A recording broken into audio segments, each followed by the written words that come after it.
Hey guys, my name's Adam. If this is your first time here, chances are it's probably not because this is a We Are Movie Club video, so you're probably part of this little We Are Movie Club project that we've been doing lately. So this week, well, if you don't know, We Are Movie Club is a video project we have where we just basically tag each other and somebody gets to pick a movie that we all review, thus we all get to know each other's tastes a little bit better and get to know each other a little bit better and encourage a little bit of discussion.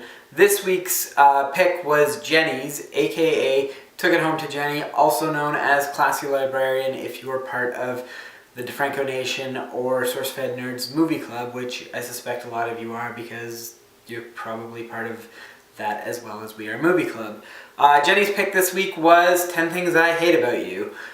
This was, it's a high school romance. It takes place in the 90s.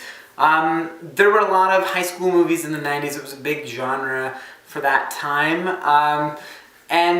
This movie I hadn't actually seen. I was in high school in the 90s, so I would have probably been sort of in the demographic for this movie, but it sort of just slipped through the cracks for me. This movie stars Heath Ledger as the romantic sort of lead, and a few other people I didn't recognize, although I did recognize the one character who I actually had to look him up. I saw him, as soon as I saw him, I said, I know who that guy is, and I couldn't place him. It was the sort of, the guy that gives a tour in the movie. He's Bartleby in The Santa Claus. Bernard. And he's also in Harold and Kumar, and he's in a bunch of other things, but very distinctive guy, so he stood out as soon as I saw him. My favorite part about this movie was actually with that guy, was when him and Joseph Gordon-Levitt were talking to Heath Ledger, and they were saying, she really likes pretty boys, and he goes, I'm not pretty? And they're like, oh no, you're pretty, I didn't know, I wasn't sure, so I thought I would bring it up. I love that because I would do that. If someone was like, oh, he needs to be pretty, I wouldn't know. I mean, not to sound like I'm afraid to admit a guy is pretty, but it's like I wouldn't know. I just don't know what standard to hold a guy to pretty, how you would.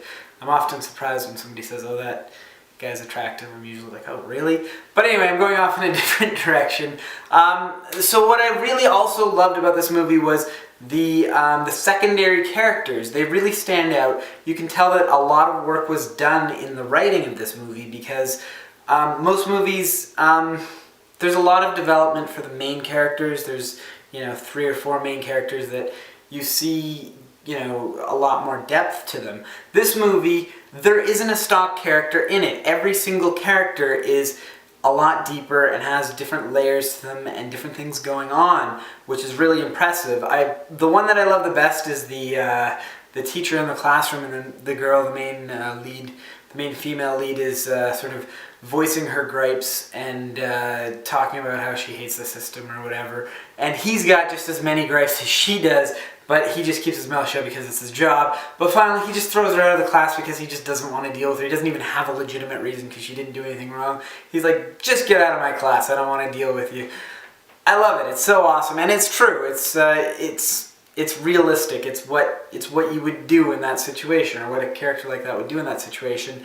The other thing I wanted to mention is the theme. I think the main theme of this movie is to dig a little bit deeper, that there's more going on than just the surface, that just because someone's sort of this hardened criminal, maybe they still have a soft heart, or just because someone appears to be, a person you don't want to be involved with, once you get to know them, maybe there's more going on. With all these characters, there's more going on with them, and of course the situation, it's a really bad situation. That doesn't mean if just because the person starts out with not the most legitimate reasons, doesn't mean that they can't find a legitimate reason to try to, be with this person, or that they don't, that they do have legitimate reasons in the end. But anyway, that's pretty much all I have to say. I've been going on for about 5 minutes now. I hope you enjoyed this video. Thanks for watching, and have a good day, of course.